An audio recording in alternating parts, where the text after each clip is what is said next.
Good morning, students. This is your lecture 36 of concrete technology.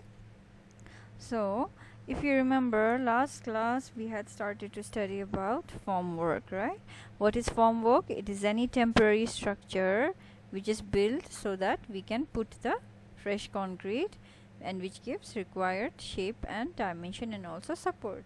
I've explained you properly what formwork is. So, if you have missed it, then please watch the previous lecture and then come, okay? Because it's important to understand. So, we saw that I'm sure in your own life, like in your own experience, you must have seen like कोई भी cement structure हम बनाए, चाहे slab बनाए, column बनाए, भीम बनाए, foundation बनाए, कोई भी चीज़ बनाए, हमें फॉर्म वर्क देना ज़रूरी होता है. बिना फॉर्म वर्क के हम कंक्रीट को शेप नहीं दे सकता, राइट? तो similarly let us see types of form work. ठीक है, तो mainly 3 types of form work use हो करते हैं हम. ठीक है, एक है टिम्बर फॉर्म वर्क यानी कि wooden form work, plywood form work या फिर प्लाईवुड यूज़ करते, और steel form work. Okay, so basically there are two types of most famous form work that is being used. One is steel, one is timber. ठीक है, तो difference क्या है देखते हैं. स्टील फॉर्म वर्क जो है can be used for more number of times. That's obvious thing because steel जो है वो ख़राब नहीं होता जल्दी. आप वुड के कंपैरिजन में करेंगे तो हाँ वो कोरोड हो सकता है, लेकिन वो उसका ड्यूरेबिलिटी ज़्यादा है, तो ज़्यादा नंबर ऑफ टाइम्स हम उसको बार बार यूज़ कर सकते हैं. Whereas timber formwork can be used fewer times. वो less number of times use होगा क्योंकि उसकी ड्यूरेबिलिटी थोड़ा कम है, ख़राब हो सकता है. वुडन है तो जब उसको निकाला जाएंगे, जब उसको वापस डालेंगे तो उसमें कुछ इधर टूट सकता है, कुछ भी हो सकता है, तो इसलिए ज़्यादा टाइम्स यूज़ नहीं कर सकते. Second, steel formwork is costlier. Obvious बात है, ठीक है, आप मेटल यूज़ कर रहे हो तो that's comparatively costlier then wooden. Whereas timber formwork is cheaper as compared to steel. Third difference क्या है? The steel formwork can be erected fast. यानी कि example, what is erection? Erection means for example, see, आपको for example आपको ये slab बनाना है, ठीक है, स्लैब प्लेस करना है, ये कॉन्क्रीट स्लैब प्लेस करना है, तो उसके लिए पहले आपको क्या बनाना है? फॉर्म वर्क बनाना है. ठीक है, वुडन के केस में देखो थोड़ा मुश्किल है क्योंकि वुडन में हम क्या करते हैं, अगर हमें एक रेक्टेंगुलर फॉर्म वर्क बनाना है तो उसके लिए पहले वुडन्स को रखेंगे साथ में, फिर उसको खड़ा करेंगे. इरेक्शन मतलब उसको प्लेस करना, उसको प्रॉपर जगह, जैसे अगर इसको खड़ा करने के लिए कितना सारा सपोर्ट्स दिया है, राइट? तो इरेक्शन के लिए टाइम ज़्यादा लगते हैं. Whereas if you compare steel, ये देखो ये स्टील फॉर्म वर्क है, इसका क्या है, इसका बहुत आसान है, इसका बस फिक्स करना होता है, इसमें नट्स एंड बोल्ट्स होगा या फिर इसमें बस स्क्रूज होगा, तो स्क्रूज को फिक्स करो तो आसानी से खड़ा हो जाता है. इजीली यू कैन इरेक्ट, ये स्लैब बना सकते हैं. वेयर एज स्टील में देखो कितना सपोर्ट लगाना पड़ता है, साइड से शोरिंग, साइड सपोर्टिंग, फिर वर्टिकल सपोर्टिंग, सब कुछ देना, हॉरिजॉन्टल सपोर्टिंग देना पड़ता है, तो फिक्सिंग के लिए टाइम लगता है. ठीक है, तो बेसिकली इरेक्शन मीन्स कितना जल्दी आप फॉर्म वर्क को फिक्स कर सकते हो, उसको खड़ा कर सकते हो. तो स्टील फॉर्म वर्क जो है वो उसको कम टाइम लगता है इरेक्ट होने, वेरस टिम्बर को जल्दी इसको वेरस टिम्बर को ज़्यादा टाइम लगता है इसको रेडी करने में.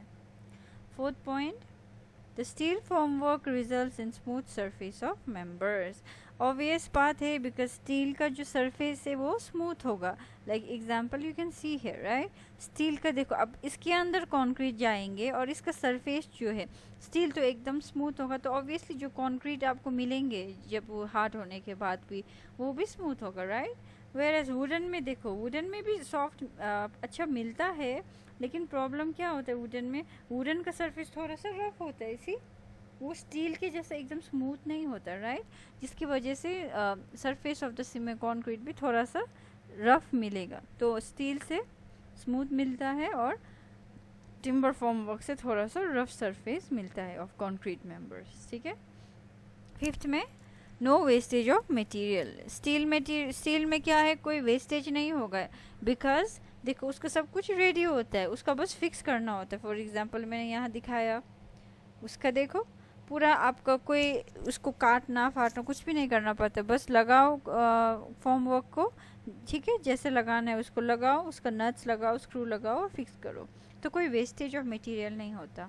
वेयरएस टिम्बर फॉर्म वर्क में क्या होता है, कभी कभी हमें क्या करते हैं हम, कभी कभी ये शेप देने के लिए हम वुडन टिम्बर को काटेंगे साइड से, फिर थोड़ा सा इधर उधर से एडजस्ट करके थोड़ा सा कटिंग होगा वुड का, तो उसकी वजह से वेस्टिंग ऑफ मटेरियल होता है, तो वो स्टील में नहीं होता। तो no wastage in steel and repeated use leads to some wastage every time it is used.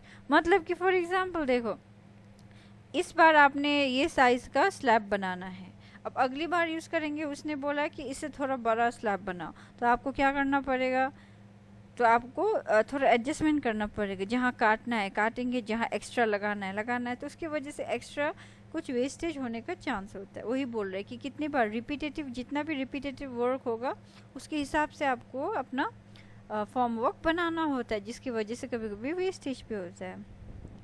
Steel formwork is comparatively very strong, okay, and timber is weaker than steel. That's obvious thing because see आपका जो formwork जो है वो steel का मतलब वो ज़्यादा load ले सकता है, that is much more hard and stronger than timber, so that is steel is stronger than timber. Now let us see requirement of good formwork, यानी कि आपको गुड फॉर्मवर्क, अच्छा फॉर्मवर्क बनाने के लिए क्या क्या चीज़ें, उसका रिक्वायरमेंट क्या है, ठीक है। First point is it should be strong enough to resist the weight of concrete, that's obvious, that's for obvious. आपका जो फॉर्मवर्क जो है वो स्ट्रॉन्ग होनी चाहिए सो दैट वो कंक्रीट का वेट ले पाए, ठीक है। वर्कर्स एंड मशीनरीज, ऑब्वियसली जैसे आप जब हाई राइज बिल्डिंग बनाते हैं तो वर्कर्स जो है आपने देखा होगा, लेबर्स वगैरह, उसको ऊपर चढ़ना पड़ता है, तो वो फॉर्मवर्क के ऊपर से ही चढ़ता है, तो आपकी फॉर्मवर्क जो है वो स्ट्रॉन्ग इनफ होनी चाहिए कंक्रीट का लोड लेने के लिए, लेबर वर्कर्स के लोड और कोई भी मशीन्स जो ऊपर चढ़ाएंगे उसका लोड ले पानी चाहिए। Second, it should be rigid enough to retain its shape, okay। दूसरा चीज़, it should be rigid, rigid मतलब एकदम stable, एकदम hard, proper होनी चाहिए, to retain its shape without deflection or deformation beyond permissible concrete। for example ये क्या बोल रहा है आपका जो, अब मानो rigid मतलब जैसे आपने एक फॉर्मवर्क बनाया जो कि क्या है, ये फॉर्मवर्क है आपका जो है रेक्टेंगुलर, ठीक है, दिस इज योर फॉर्मवर्क। तो जब हम इसके अंदर कंक्रीट डालेंगे, ठीक है, जब हम इसके अंदर कंक्रीट डालेंगे तो आपके ये जो फॉर्मवर्क की जो प्लेट्स है, it should be rigid, it should be rigid enough कि उसको हिलना नहीं चाहिए, क्योंकि अगर देखो कंक्रीट डालने के बाद ये स्टेबल नहीं रहा, रिजिड नहीं रहा, इधर उधर हिला, तो क्या होगा, आपका कंक्रीट का शेप जो है वो डिस्टर्ब होगा, आपका कंक्रीट का शेप प्रॉपरली रिटेन नहीं हो सकता। तो ये ना होने के लिए जो भी आप स्टील फॉर्मवर्क या wooden formwork, timber formwork use करोगे, इट शुड बी रिजिड, कि वो हिलनी नहीं चाहिए, it should be stable enough so that कोई भी deformation in the shape of concrete नहीं आनी चाहिए। Third point, it should be economical compare to the total cost of construction, that's for sure. Obviously whatever हम जो भी चीज़ हम करेंगे, ऑब्वियसली हम उसको इकोनॉमिकल, जितना इकोनॉमिकल हो सके हम बनाने की ट्राई करते हैं, so it should be economical. Fourth point, it should be possible to use formwork for more number of times. So good formwork किसको बोलते हैं, जो फॉर्मवर्क हम बार बार यूज़ कर सकते हैं, not for one construction but for many times construction, तो उसको हम बोलते, फिर उसको हम गुड फॉर्मवर्क कंसिडर करते हैं, good durability and good quality formwork. Fifth, it should give smooth finish and shape to concrete faces, like we just said। जब कंक्रीट इसके कोई भी फॉर्मवर्क के अंदर डालेंगे और जब फॉर्मवर्क को बाद में निकालेंगे तो जो सरफेस ऑफ द कंक्रीट होनी चाहिए, shape surface of your concrete should be finish, like smooth finish देनी चाहिए, उसमें कोई रफ ऐसा नहीं होनी चाहिए, प्रॉपर स्मूथ फिनिशिंग होनी चाहिए कंक्रीट के सरफेस में। Sixth, it should be possible to erect and dismantle the formwork very easily. ठीक है, so what it's saying that कि आपके फॉर्मवर्क जो है वो इरेक्ट करना, ठीक है, जब उसको रेडी करता है तो वो इसी आसानी से रेडी होनी चाहिए, और डिसमेंटल भी आसानी से वो डिसमेंटल भी होनी चाहिए। मतलब डिसमेंटल मतलब उसको निकालना, तो उसको जल्दी जल्दी बनाने में भी इजीली बना पानी चाहिए, और उसको अगर जब निकालना है तो भी इजीली निकालनी, मतलब it should be able to be easily get dismantled. 7. It should be easily and locally available. ठीक है, so material should also be available as easily as possible. Now let us see steps in formation of formwork. ठीक है, so formwork बनाते समय हमें दो चीज़ ध्यान रखनी चाहिए। ठीक है, मेनली हम दो चीज़ें बनाते हैं, एक हम बनाते हैं मोल्ड, दूसरा हम बनाते हैं सपोर्टिंग सिस्टम। मोल्ड किसको बोलता है? मोल्ड जहाँ पर आपका कंक्रीट प्लेस होगा। For example let me show you है, जो जैसे इसके अंदर ये जो है जहाँ जिसके अंदर कंक्रीट जाएंगे, फॉर एग्जांपल आप स्लैब बना रहे हो तो आप मोल्ड बनाओगे, राइट, जिसके अंदर कंक्रीट जाएंगे, इसको हम बोलते हैं मोल्ड। ये पार्ट 1 है। दूसरा चीज़ क्या बनानी चाहिए? Formation of supporting system. Supporting system होता है, ये सपोर्ट दिया है ना, नीचे से vertical horizontal support, vertical support दिया है, तो इसको हम बोलते हैं supporting system. So basically there are two things that we need to construct while making formwork. एक तो है mold, let us say ये mold है, let us say अगर आपको slab बनाना है तो ये उसका mold है, ठीक है, जहाँ concrete जाएगा। और दूसरा चीज़ क्या बनाना है? सपोर्ट। इसको सपोर्ट देने के लिए वर्टिकल हॉरिजॉन्टल सपोर्ट, ठीक है, ये सपोर्ट देते हैं, support. So basically two things, one is mold and support system. Now let us see mold, formation of mold. ठीक है, mold is built by joining the planks together by nailing it. So mold हम कैसे बनाते हैं mostly? ठीक है, आपको ये शेप में स्लैब बनाना है तो आपको क्या करना है? ये प्लैंक्स वगैरह को ज्वाइन करना है। लेट अस से एग्जांपल, अगर वुडन मोल्ड है तो आप क्या करोगे? ये यहाँ से एक वुड प्लैंक लोगे, ये स्लैब लोगे, तो इन दोनों को ज्वाइन कर देंगे, नेल से हैमर करके ज्वाइन कर देंगे। और अगर स्टील फॉर्मवर्क है तो सिंपल होगा, उसमें बस स्क्रू लगाना है, नट्स वगैरह लगा के बनाना है। तो that is your mould. Gaps between planks are sealed so that cement slurry do not come out. For example, see, अभी जैसे देखो उन्होंने अब पूरा नेल करके पूरा प्लैंक्स को ज्वाइन किया है, राइट। अगर कहीं भी मानो गैप है, थोड़ा सा लीकेज होने का चांस है, तो उसको प्रॉपरली सील करनी चाहिए, ठीक है। So that is first point, mould. Second चीज़ हम क्या बनाते हैं? फॉर्मेशन ऑफ सपोर्टिंग सिस्टम, ठीक है। It is provided for supporting mold at various point. Like I just said, अब मोल्ड को जैसे आपको अगर उसको ऊपर चाहिए आपको, ठीक है, कोई सर्टन हाइट पे मोल्ड आपको चाहिए जहाँ स्लैब बनेगा, तो वो खुद तो ऊपर नहीं जा सकते, तो उसको सपोर्ट देना पड़ता है, right, horizontal support, vertical support. तो वही बोल रहे हैं कि एट वेरियस पॉइंट आपको सपोर्ट देना पड़ता है मोल्ड को। that will be your supporting system. Planks are made vertical and checked by plumb bob. That you must have studied in surveying, right? जब हम कोई भी प्लैंक्स, आपको एकदम स्ट्रेट ये प्लैंक आपको डालना है, लेट अस से आपको ये प्रॉपर स्ट्रेट लाइन में प्रॉपर स्ट्रेट जगह पे खड़ा करना है, तो आप कैसे करोगे? प्लम बॉब लगाओगे। प्लम बॉब आपको पूरा स्ट्रेट डायरेक्शन देता है, तो उसके हिसाब से हम अपना सपोर्टिंग सिस्टम खड़ा कर सकते हैं, राइट। जैसे if you want to erect to supporting system एकदम वर्टिकल डायरेक्शन, तो वो जानने के लिए प्लम बॉब की डायरेक्शन जानेंगे, उसके हिसाब से हम खड़ा कर देंगे, ठीक है। Then vertical poles are used to for horizontal planks, okay. अभी ये डायग्राम में भी दिखेगा, अगर मैं यहाँ ड्रॉ करूँ तो फॉर एग्जांपल ये आपका स्लैब है, ठीक है। अब ये हॉरिजॉन्टल पार्ट ऑफ स्लैब को सपोर्ट करने के लिए जो सपोर्ट सिस्टम लगाएंगे हम, वर्टिकल पोल्स लगाएंगे, इसको हम बोलते हैं, क्या बोलेंगे हम? प्रॉप्स, ठीक है। इसको हम बोलते हैं प्रॉप्स, जो किस डायरेक्शन को सपोर्ट करेगा? हॉरिजॉन्टल प्लैंक्स को, ठीक है। Vertical props that will support horizontal plank, that is called props. Second one is struts are used for vertical or inclined planks, also known as shoring. Now this, let us say example, ये vertical direction of slab. इसको support देने के लिए जो भी हम use करेंगे, इसको हम बोलते हैं, इधर हम struts बोलते हैं या फिर हम shoring बोलते हैं, shoring, ठीक है. So there are basically two things you need to know. props कौन सा?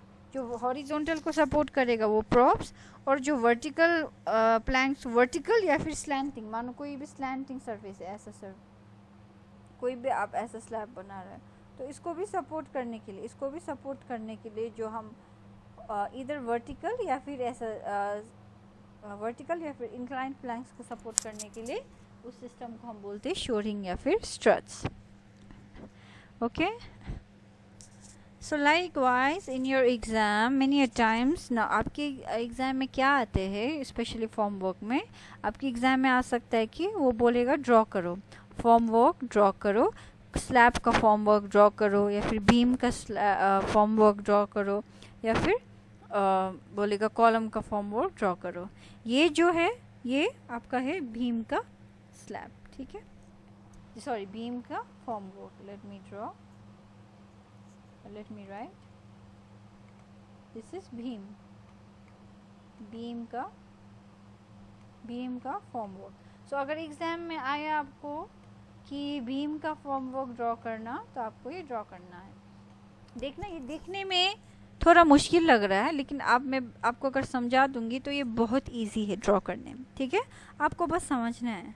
पहली चीज़ क्या है, आपको क्या ड्रॉ करना है मैं बताती हूँ. आपको ये मोल्ड ड्रॉ करना है. Can you see this mould? This is your mould. Let me show, this is your mould, ठीक है. तो मोल्ड ड्रॉ कर देना ऐसा जैसे इन्होंने बनाया है. अब इसके अंदर क्या जाएगा? ऑब्वियसली इसके अंदर कंक्रीट जाएगा, राइट.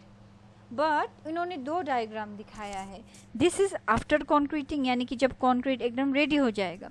लेकिन बिफोर कॉन्क्रीटिंग, ऑब्वियसली जब बिफोर कॉन्क्रीटिंग वो स्ट्रक्चर कैसे दिखेगा? ये होगा आपका बीम. इसके अंदर क्या है? ये लाइंस जो दिख रहे हैं ना, ये क्या है? ये है आपका रीइंफोर्समेंट. तो रीइंफोर्समेंट बार्स ड्रॉ करने का, ठीक है. समझ आया क्या ड्रॉ करने का? पहले आप मोल्ड ड्रॉ करना, उसके बाद उसको हाफ में डिवाइड करके एक साइड पे रीइंफोर्समेंट बार्स ड्रॉ करना. ऑब्वियसली बीम के अंदर रीइंफोर्समेंट बार होता है ना, तो नथिंग टू रिमेंबर, आपको पता है रीइंफोर्समेंट बार होता है. फिर ऑब्वियस बात है, रीइंफोर्समेंट बार एकदम नीचे नहीं, सरफेस को टच नहीं कर सकते, राइट. बॉटम को टच नहीं कर सकते, राइट. वो बीच में होनी चाहिए, राइट. तो ये बॉटम को टच ना करने के लिए यहाँ क्या लगा है? छोटा छोटा, can you see this black support? ये सपोर्ट हमने दिया है. This is called support for reinforcement, ठीक है. ये क्यों लगाते हैं? सो दैट आपका रीइंफोर्समेंट नीचे बॉटम में ना चिपके, बॉटम में ना गिरे. तो इससे छोटा छोटा इसको क्या करना है? आपको रीइंफोर्समेंट ड्रॉ करना है बीच में, फिर बॉटम में ये सपोर्ट देना है, ठीक है. इतना ड्रॉ कर पाओगे आप. उसके बाद आधा ही ड्रॉ करना है, और इस साइड आपको आफ्टर कॉन्क्रीटिंग ड्रॉ करना है, दिखाना है कि आफ्टर कॉन्क्रीटिंग स्ट्रक्चर ऐसा दिखेगा. फिर उसके बाद आपको बस दो चीज़ें ड्रॉ करना है. एक है आपका प्रॉप्स, जो मैंने समझाया. प्रॉप्स किसको सपोर्ट करते हैं? प्रॉप्स हॉरिजॉन्टल प्लैंक्स को सपोर्ट करते हैं. तो प्रॉप्स ड्रॉ करने का. फिर साइड का वर्टिकल को कौन सपोर्ट करते हैं? शोरिंग या फिर स्ट्रट्स. तो शोरिंग ड्रॉ करने का, ठीक है. अब आपको यहाँ दिखेंगे, यहाँ कुछ नया दिख रहा है, डबल वेज, ठीक है. ये डबल वेज कुछ नहीं, this is nothing, it is just to bring your props up and down. For example आपको ऊपर लेकर जाना है, इसका हाइट बढ़ाना है, तो डबल वेज से इसका हाइट बढ़ सकता है. अगर प्रॉप को नीचे लाना है, इसका हाइट कम करना है इसका, तो हम इसको नीचे, अगर नीचे करेंगे डबल वेज, तो उसका हाइट कम हो जाएगा. This is mainly to increase और decrease the height of props, ठीक है. तो सिमिलरली अगर आप इसका क्रॉस सेक्शन देखोगे, मतलब इस डायरेक्शन से देखोगे अगर आप, ठीक है, मैं आपको 3D डायग्राम ड्रॉ कर रही हूँ. लेटेस्ट सी इसका क्रॉस सेक्शन दिख रहा है, क्रॉस सेक्शन दिखा दूसरा साइड से, तो ये ऐसा दिखेगा, ठीक है. समझ में आया ना? अगर हम इस डायरेक्शन से देखेंगे इसको, तो अगर इसमें क्या दिखेगा, सेम थिंग। देखो ये आपका हो गया मोल्ड, ये क्या है, ये बीच का जो दिख रहा है ये आपका यही है, यही रीइंफोर्समेंट बार्स है, ठीक है। नीचे है आपका सपोर्ट, और हॉरिजॉन्टल को कौन सपोर्ट देगा, प्रॉप्स, और वर्टिकल को सपोर्ट देगा शोरिंग।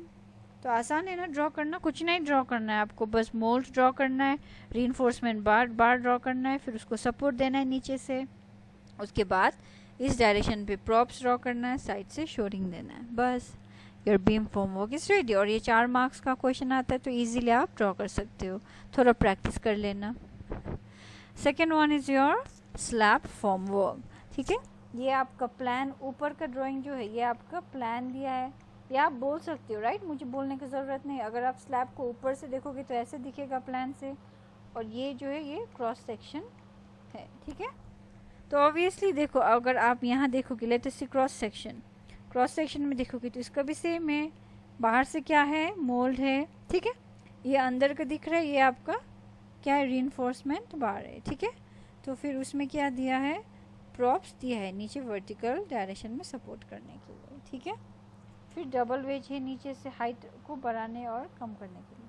और अगर आप उसके ऊपर देखोगे तो ये बहुत सारे डायरेक्शन, बहुत सारे प्लेसेस में लगाना पड़ता है, राइट। आप एक ही डायरेक्शन में नहीं लगाओगे, अगर इतना बड़ा स्लैब है तो हर कॉर्नर में लगानी चाहिए प्रॉप्स, और बीच में भी लगानी चाहिए, so that load evenly distribute हो और स्लैब्स जो है प्रॉपरली बन जाए। Then thirdly this is your column का फॉर्म वर्क, ठीक है। So here also you can see here, ये बाहर का जो कवर है, ये जो दिख रहा है, ये स्लैब जो वुडन प्लैंक है, इसको हम शीटिंग बोलते हैं, ठीक है। और ये जो दिख रहा है आपको, ये जो सपोर्ट दे रहा है वो, इसको हम बोलते हैं योक, YOKE, ठीक है। ये क्या करता है, ये प्रॉपरली इसको, इसका शेप रिटेन होने में हेल्प करता है, जो भी रिजिड, ये स्ट्रक्चर को रिजिड बनाने में हेल्प करता है। और इसमें वेजेस है, वेजेस सेम काम करेगा, अगर जब इसको इंक्रीज करना है, डिक्रीज करना है, ठीक है, तो ये उसके लिए खोलने के लिए। तो सेम थिंग देखो, यहाँ कॉलम के लिए भी वैसे करेंगे, बाहर से मोल्ड लगाएंगे, राइट, अंदर यहाँ क्या है, रीइंफोर्समेंट बाल है, इसके अंदर कंक्रीट भरेंगे, ठीक है। और जो भी वर्टिकल है, इसको जो सपोर्ट कौन देगा, अपना शोरिंग देगा। आपको दिख रहा है वर्टिकल्स को, जो वर्टिकल स्ट्रक्चर को सपोर्ट दे रहा है शोरिंग, ठीक है। और जो स्लैंटिंग डायरेक्शन पे देखो, ये एकदम इंक्लाइंट में है, इंक्लाइन को कौन सपोर्ट दे रहा है, इसको बोलते हैं स्ट्रट्स। जो इंक्लाइन डायरेक्शन को सपोर्ट देते हैं उसको बोलते हैं हम स्ट्रट्स, ठीक है। और जो वर्टिकल को सपोर्ट करते हैं वो आपका शोरिंग है। तो ऐसे करके ये लोग बनाते हैं, ठीक है। So that's all for today. We'll continue in next class. Thank you.